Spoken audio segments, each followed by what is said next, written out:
তোমরা নিজেকে পরিবর্তনের সিদ্ধান্ত নাও। ঠকবা না ইনশাআল্লাহ।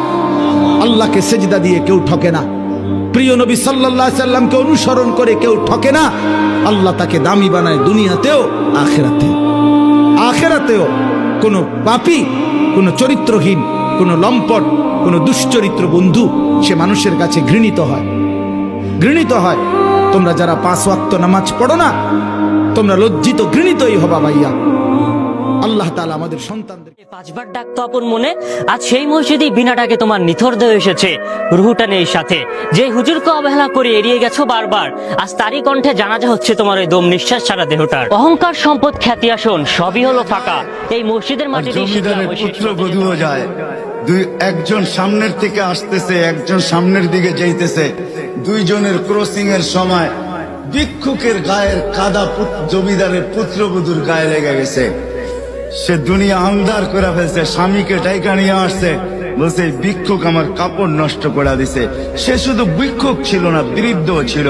বৃদ্ধ ছিল না শুধু, জীর্ণ ছিল, শীর্ণ ছিল। শরীরে কাপড় ছিল না, ফাটা চিরা কাপড় ছিল।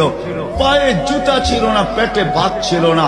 জমিদারের পুত্র সইতে পারে নাই, যৌবনী শক্তি সয়তো সয় কি কইরা তার স্ত্রীর গায়ে ভিক্ষুকের কাদা, বস সমগ্র শক্তিকে হাতে জমা করা, একত্র করা বৃদ্ধের গালে বসায়। বৃদ্ধ কিচ্ছু বলে নাই, শুধু উপরের দিকে তাকায় 2-3টা শব্দ উচ্চারণ করছেন।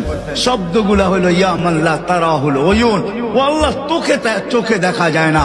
ও তারা কুল্লা শাই, তুই সব দেখিস। ফারা তারা মা বি, তুই কি দেখিস না আমার সাথে কি ঘটতেছে, এটা কি দেখিস না? বলতে দেরি যুবক, মরতে দেরি হয় নাই। জমিদার চলে আসছে, প্রতিশোধ নিবে।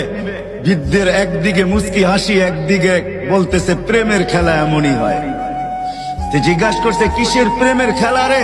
বলছে ওর প্রেমিকার গায়ে আমার কাদা লাগছে, পায়ের কাদা লাগছে, ও সইতে পারে নাই। যৌবনী শক্তি দিয়ে আমার বৃদ্ধ গালে বসায় দিছে। আমাকেও একজন ভালোবাসে, সেও সইতে পারে না, সেও সইতে পারে না। ও তো থাপ্পড় দিয়া খেলতো, সে জান নিয়ে নিছে, জান।